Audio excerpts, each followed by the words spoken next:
भारत हिंदू राष्ट्र था, है और रहेगा। भारत की सामाजिक समरसता का प्रतीक है कुंभ। पीढ़ियों को संस्कारवान बनाना है। भारत पुनः विश्व गुरु बनेगा। सेवा, सुरक्षा और संस्कार के अपने नारों को चरितार्थ करते हुए विश्व हिंदू परिषद की एक बड़ी टीम कुंभ मेला प्रयागराज में अपनी सेवाएं दे रहा है। विश्व हिंदू परिषद के राष्ट्रीय संगठन महामंत्री मिलिंद जी ने त्रिपुरी टाइम्स के संपादक डॉक्टर राजेश जायसवाल से एक चर्चा के दौरान कहा कि कुंभ सदियों से पुरानी सनातनी परंपरा का प्रतीक है जो निरंतर चलता आ रहा है। भारत की सामाजिक समरसता का प्रतीक है कुंभ। अनेक विदेशी आक्रांता इस देश में आए, लेकिन हमने अपनी परंपराएं नहीं छोड़ी। भारत सांस्कृतिक रूप से हिंदू राष्ट्र था, है और रहेगा। पीढ़ियों को संस्कारवान बनाना है। भारत पुनः विश्व गुरु बनेगा। मिलिंद जी ने इस विश्व हिंदू परिषद द्वारा किए जा रहे कार्य पर भी प्रकाश डाला।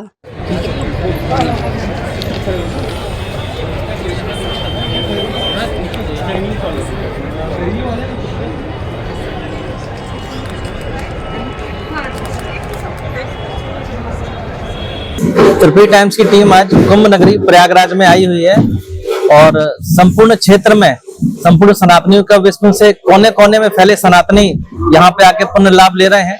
विश्व हिंदू परिषद जो समाज में जन जागरण का काम कर रहा है, समाज में सनातनी चेतना लाने का काम कर रहा है, इस मेला परिसर में भी परिषद के स्वयं सेवक यहाँ सहयोग कर रहे हैं, काम कर रहे हैं। हमारे साथ है विश्व हिंदू परिषद के राष्ट्रीय संगठन महामंत्री माननीय मिलिंद जी हमारे बीच में उपस्थित हैं।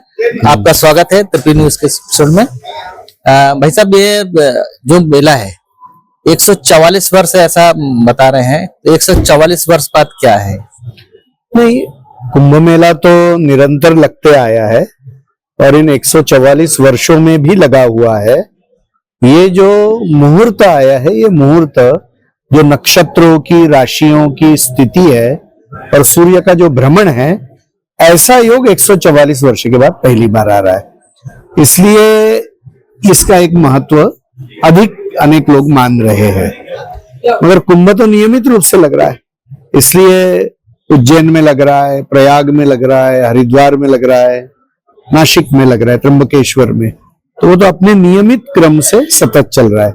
इसके आगे भी लगेगा, पुनः 27 से 28 से ऐसा लगेगा ही। अभी जो पूर्व में कुंभ हुए हैं और इस कुंभ में क्या डिफरेंस देख रहे हैं? एक तो प्रयाग का कुंभ यह पूर्ण देश के सभी कुंभों से सबसे बड़ा कुंभ रहता है।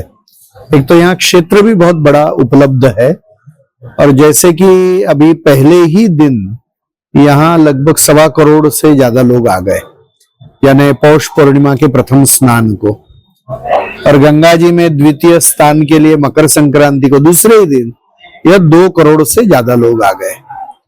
और अभी ऐसा अनुमान है सभी का कि पूर्ण कुंभ के कालखंड में, यानी 26 फरवरी को जो आखिरी स्नान है महाशिवरात्रि का, तो तब तक लगभग 40 से 45 करोड़ लोग आएंगे, ऐसा सबका अनुमान है। तो इसलिए एक बहुत बड़ी व्यवस्था इधर आवश्यक है। तो 2019 में जो कुंभ यहाँ हुआ था, यानी 6 वर्ष पहले जी, तो 6 वर्ष के बाद यहाँ लगता है, हर 6 वर्ष के बाद। मुहूर्त इस तरह का विशेष है, 144 साल के बाद आ रहा है, और कुंभ तो हर 6 साल में लगता ही है। 19 में भी लगा, 13 में भी लगा, 7 में भी लगा, ये तो लगते ही आया है कुंभ। तो 2019 से लोगों ने बहुत अच्छी व्यवस्था अनुभव की। रास्ते है, बाद में टेलीफोन की व्यवस्था है, आवास की व्यवस्था है, मुख्य रूप से स्वच्छता की व्यवस्था है, बाद में शौचालय है, सब तरीके का बहुत ही अच्छी व्यवस्था यहाँ पर राज्य सरकार ने की, तो लोग बहुत प्रभावित हुए। और इस वर्ष भी जो व्यवस्थाएं हुई है, अभी पूर्ण होनी है सारी व्यवस्थाएं, मगर तो भी लोग संतुष्ट है कि बहुत अच्छे ढंग से यहाँ पर व्यवस्थाएं हो रही है करके। अभी आगामी विश्व हिंदू परिषद की क्या योजना है सनातनियों को लेके? विश्व हिंदू परिषद के अनेक कार्यक्रम यहाँ पर है। जैसे विश्व हिंदू परिषद का मार्गदर्शन पूज्य संत करते हैं, तो संतों की लगभग 4-5 बैठकें यहाँ पर है। केंद्रीय मार्गदर्शक मंडल की बैठक है, 2 दिन संत सम्मेलन है, युवा संतों के कार्यक्रम है, साथ में पूज्य साध्वियों की एक बैठक है, और जो विश्व भर से अनेक देशों से आए हुए बौद्ध लामा और बनते हैं और भारत से भी आए हुए बौद्ध लामा और बनते, ऐसे पूजनीय बौद्ध साधुओं का भी यहाँ पर एक कार्यक्रम है, उनका सम्मेलन है। तो रशिया है, थाईलैंड है, म्यांमार है, तिब्बत है, बाद में कोरिया है, ऐसे अनेक देशों से और भारत से ऐसे बौद्ध साधु यहाँ पर पधार रहे हैं। विविध प्रकार के ऐसे कार्यक्रम है। बाद में जो भारत का पूरा जनजातीय क्षेत्र है, वनवासी क्षेत्र है, उन अंचलों से भी बहुत सारे पूज्य संत और भक्तगण कुंभ के स्नान के लिए आ रहे हैं। बहुत विशेष बात है। और पूर्ण भारत के दक्षिण भाग है, भारत का उत्तर पूर्व का क्षेत्र है, 7 सिस्टर स्टेट जिसको कहते हैं, तो वहां से भी जो विविध परंपराएं हैं, पूर्ण वहां के भी साधु संत यहाँ पर पधार रहे हैं और लोग भी बहुत बड़े प्रमाण में आ रहे हैं। तो यह जो कुंभ का बढ़ता आकर्षण यह दिख रहा है, उस कारण से पूर्ण देश भर से विविध पंथ संप्रदायों के, विविध भौगोलिक क्षेत्रों के लोग यहाँ पर जुड़कर आ रहे हैं। यह विशेषता इस कुंभ की यह है कि एक तरीके से मानवता का यह सबसे बड़ा एकत्रीकरण है विश्व का, और यह हिंदू धर्म के दृष्टि से बहुत बड़ी बात है। इतना बड़ा आध्यात्मिक यानी धार्मिक एकत्रीकरण विश्व में किसी भी समुदाय का होता नहीं है, जो भारत में होता है। ये बिना बुलाए लोग आते हैं, तो यह विलक्षण है और अनादिकाल से यह परंपरा चल रही है।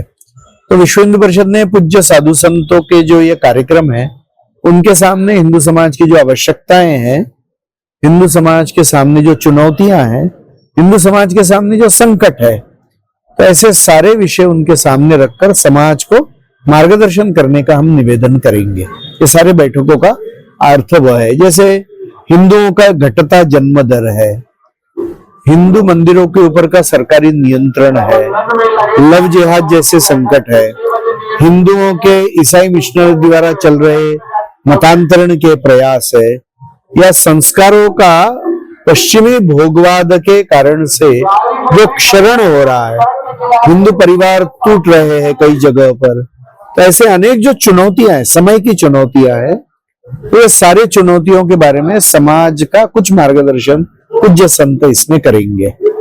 साथ ही में सामाजिक समरसता की दृष्टि से अनेक शक्तियां भारत के विरोध में और हिंदू समाज के विरोध में काम कर रही है भारत में।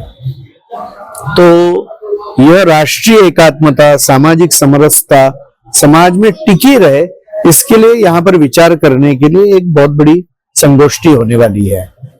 गोरक्षा यह बहुत हृदय के निकट का विषय है हिंदू समाज के। तो गोरक्षा के काम में, गो संवर्धन के काम में, गौ आधारित कृषि के काम में काम करने वाले ऐसे हजारों कार्यकर्ता यहाँ पर एकत्र आने वाले हैं। उनका एक सम्मेलन होने वाला है। बाद में जो मतांतरण चल रहा है ईसाई मिशनरियों द्वारा, या यहाँ पर हम देख रहे हैं कि मुसलमानों के एक वर्ग द्वारा जो धर्मांतरण का ही, मतांतरण का ही प्रयास है, लव जिहाद यानी, तो ऐसे सारे विषयों को लेकर हिंदू समाज की सुरक्षा के लिए क्या करना चाहिए, तो धर्म प्रसार विभाग की भी बड़ी बैठक यहाँ पर होने वाली है। वैसे ही बजरंग दल की एक अखिल भारतीय बैठक यहाँ पर होगी, और विश्व हिंदू परिषद की भी एक 4-5 दिन की अखिल भारतीय बैठक होगी। ऐसे विविध प्रकार के कार्यक्रमों में विश्व हिंदू परिषद के कार्य के ये जो सारे विषय, हिंदू मंदिरों की सरकारी नियंत्रण से मुक्ति, घटता जन्म दर, ये अन्य प्रकार के आक्रमण, हमारे अंदर के चुनौतियां वगैरह वगैरह सारे विषय, सामाजिक कुरीतियों का निर्मूलन, ये सारे विषयों को लेकर यहाँ चिंतन मंथन होगा और योजना बनेगी, कार्य योजना बनेगी। यहाँ पर एक बड़ा विशेष सेवा का काम पहली बार शुरू हुआ है अनेक कुंभों की तुलना में, और वह यानी दंत कुंभ, यानी दांत के जो रोगी हैं, तो उनके लिए यहाँ पर निरंतर सुबह से शाम तक डॉक्टरों की रचना की है और उनका पूर्ण चिकित्सा होती है, उनको दवाई और मार्गदर्शन होता है। तो यहाँ पर ऐसे केवल दंत चिकित्सक, डेंटिस्ट, ऐसे 5, 7, 10 डॉक्टर रोज यहाँ सेवा दे रहे हैं, और उनको बुलाया गया है। पूर्ण कुंभ में वो बैठेंगे, सैकड़ों पेशेंट रोज आ रहे हैं, तो उसको जबरदस्त प्रतिसाद यहाँ पर है। तो ये एक सेवा हो रही है। आने वाले पूज्य संतों की सेवा भी अपने इस कैंप में हो रही है और अपने से परिचित ऐसे अनेक भक्तपूर्ण देश भर से यहाँ आ रहे श्रद्धालु और ऐसे सब लोगों की यहाँ भोजन सेवा, निवास सेवा यहाँ पर हो रही है। तो ये 14 एकड़ का जो कैंप है उसमें निरंतर 24 घंटे ये काम चलते रहता है। अभी प्रभु श्री रामलला जी के प्राण प्रतिष्ठा समारोह के बाद समाज के अंदर, विशेष रूप से सनातनी के अंदर, एक हिंदू चेतना का संचार हुआ है। बहुत अत्यधिक ऊर्जा आई है।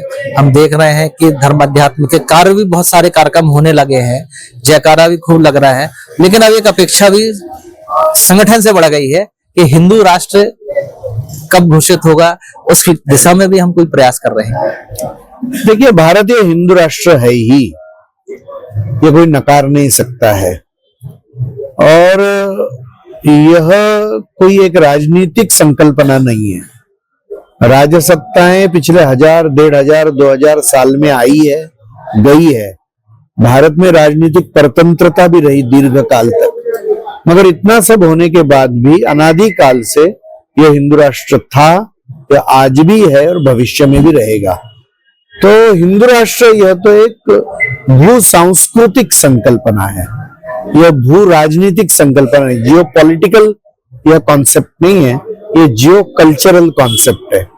जैसे लोग कहते हैं कि सरदार वल्लभ भाई पटेल ने 500 रियासतों से ज्यादा रियासतें यानी राज्य थे भारत में, यानी राजाओं के, राजकन्याओं के, राजपुत्रों के वगैरह वगैरह, उन सबको एकत्र करके भारत नाम का यह जो एक राजनीतिक तंत्र खड़ा किया, जिसको आज हम भारत कहते हैं। तो ये क्यों बन सका, ये क्यों संभव हो सका? क्योंकि भारत करके यह राष्ट्र पहले से था ही, इसलिए यह संभव हो पाया। ब्रिटिशर्स भले ही कहते थे कि ये हम तैयार कर रहे हैं, ऐसा नहीं है। तो उनकी सोच अलग है। आज यूरोप में एक देश एक भाषा, तो हर देश की भाषा अलग है।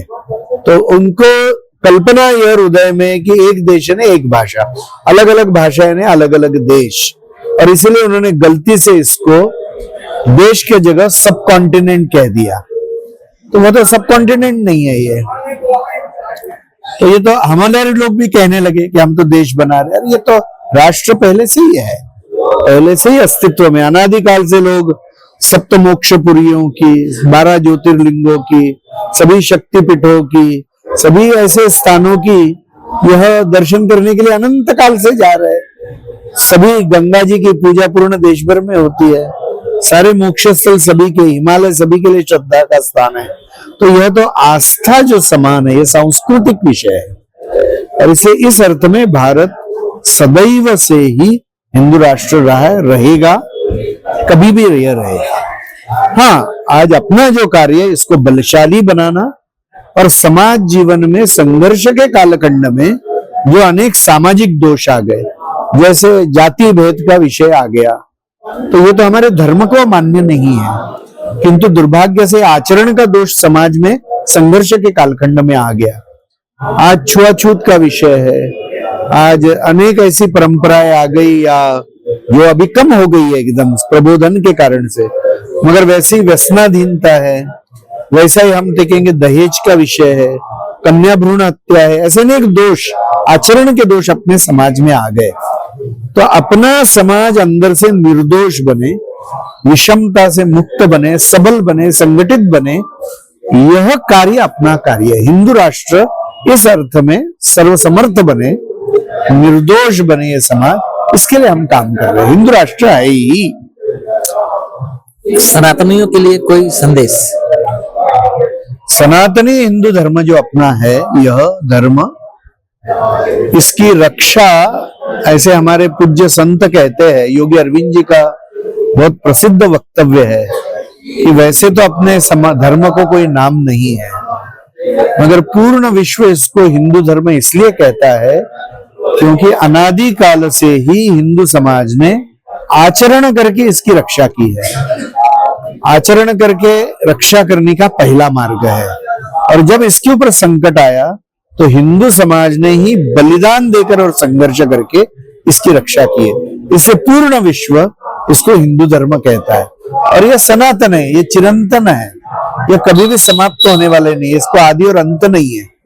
ऐसा यह सनातन हिंदू धर्म हर हिंदू को अपने धर्म, समाज, संस्कृति और इस हिंदू राष्ट्र का कार्यकर्ता बनकर खड़ा होना चाहिए। यह सबका काम है, एक संगठन का काम नहीं है। और इसके प्रति हमको भक्ति हृदय में धारण करनी चाहिए। भक्ति यानी अपनापन, प्रेम बहुत, और एक कर्तव्य का भाव। कर्तव्य क्या है? इसकी सेवा करना, इसकी रक्षा करना, दूसरा कोई कर्तव्य नहीं है। और इसका मार्ग क्या है? हिंदू संगठन।